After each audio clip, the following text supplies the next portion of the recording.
So we're going to look at the breathing system today. The main parts of the breathing system include the lungs, of course. In order to get air through to the lungs, which we're going to take off our model here, we're going to need to breathe in our air through the mouth, down through here to take the heart out, through the trachea, the main windpipe, so we'll call it the trachea. Just here we've got the key words written here if you need to note any of those down. So we've got the trachea. The trachea branches into two bronchi, and those bronchi feed air into the lungs, and they branch off into smaller bronchioles. Those bronchioles then divide further and further into tiny little air sacs, which we call alveoli. And if you take the surface area of the alveoli and you unfold an entire lung, you'd get a surface area roughly around the size of a tennis court or a classroom. And that's a surface through which oxygen and carbon dioxide primarily are able to move into and out of the blood. Of course, it's oxygen we want moving from the air into the blood, and it's carbon dioxide mostly we want moving out of the blood and into the air.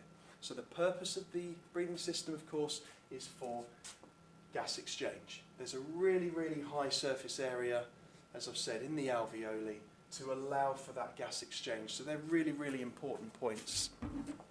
In an exam, you need to be talking about high surface area, and really you need to be talking about the idea of gas exchange and mentioning specifically the role of oxygen and the role of carbon dioxide in that gas exchange. So we've got some key structures here, and really we need to look, I guess, at ventilation. How do we get air in and out of the lungs? And for that we've got a couple of models. Now the key thing here is the diaphragm, which is a sheet of muscle which separates your thorax from your abdomen. That is a sheet of muscle, and like any muscle, all the muscle can do is contract or relax. When this muscle contracts, it goes from a dome shape, so this sort of part of a rubber hat, I think this is, yeah, a rubber swim hat, in a dome shape is going to contract, and as that muscle contracts, it's going to flatten and lower. As it does that, it reduces the air pressure, or the pressure in the lungs. In here there's air inside the chamber. This is a bell jar, so if you watch what happens to the balloons, which are a model of the lungs, they inflate slightly as we breathe in and deflate as we breathe out. Now the diaphragm here is contracting and flattening. That's creating a negative pressure inside the bell jar. That's drawing air from a higher pressure in the air through the trachea, through the two bronchi and into the lungs. As the weight of the organs causes the diaphragm to return to its original dome shape, we get a higher pressure inside, and that pushes the air back out. So that's really how we breathe on a day-to-day basis. But we need a little bit of extra support. I've got another model here just made out of a syringe with a bung stuck in the top and a balloon. Just by pulling down the syringe, you can see the balloon inflates. Whoop, broken it. The balloon inflates with air because of that negative pressure, and then as we relax and contract, the little balloon inside is getting smaller again. So increased volume and decreased volume there with a little hole in the top. Over here we're going to need a little bit of extra help to force air in and to force air out. So we can't force air out in a normal breath. The diaphragm is not able to do that. So what I've got here is a little model which we made where we've got the sternum at the front. There we are. Okay, we've got the sternum, which is the cartilage at the front of you, holding your ribs together, if you like, in the centre of your chest at the front. The backbone represented here, which runs down the back. And we've got two ribs represented. And we've got pairs of muscles running across from the ribs, represented by the elastic bands. And the idea is we've got two sets of these, and what they're able to do is to actually force the ribs upwards and outwards. So this muscle here, this set of intercostal muscles, is going to contract and cause a big inhalation. So you see the whole ribs go upwards and outwards. You can feel that just by putting your hands underneath your ribs. And those ribs come upwards, but they come outwards as well, and that's due to these intercostal muscles pulling up and out. Now when we need to force air back out, we've got these intercostal muscles running in the opposite direction, and they're attached, and they'll contract and pull the ribs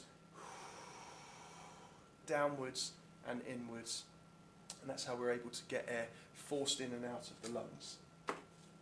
So that deals with ventilating. It gets the air in, it gets the air out. What happens when the air is in?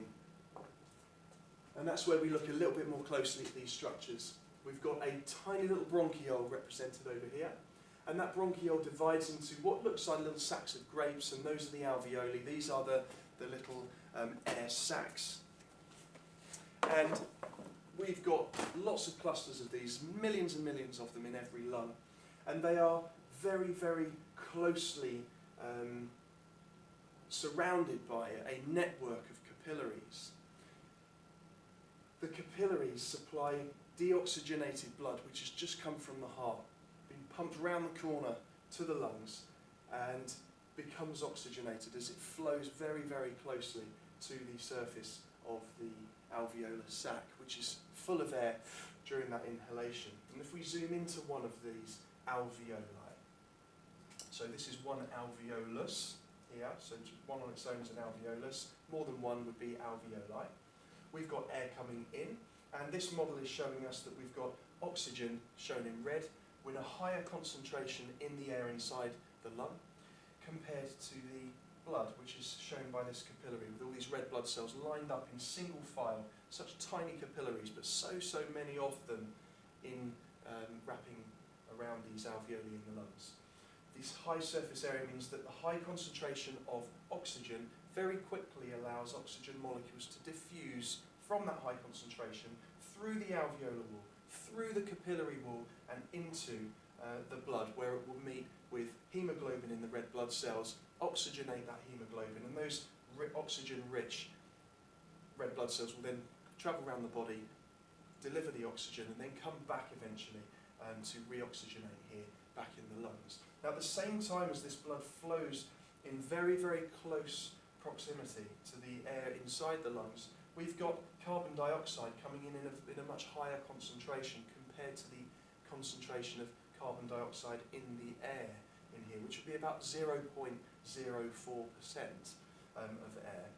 By the time carbon dioxide is diffused from a high concentration, this time in the blood plasma, through to the lower concentration in the alveolar airspace, the air you breathe out is about 100 times greater, greater in carbon dioxide, breathing out roughly about 4% rather than 400, that 0.04 we just mentioned there.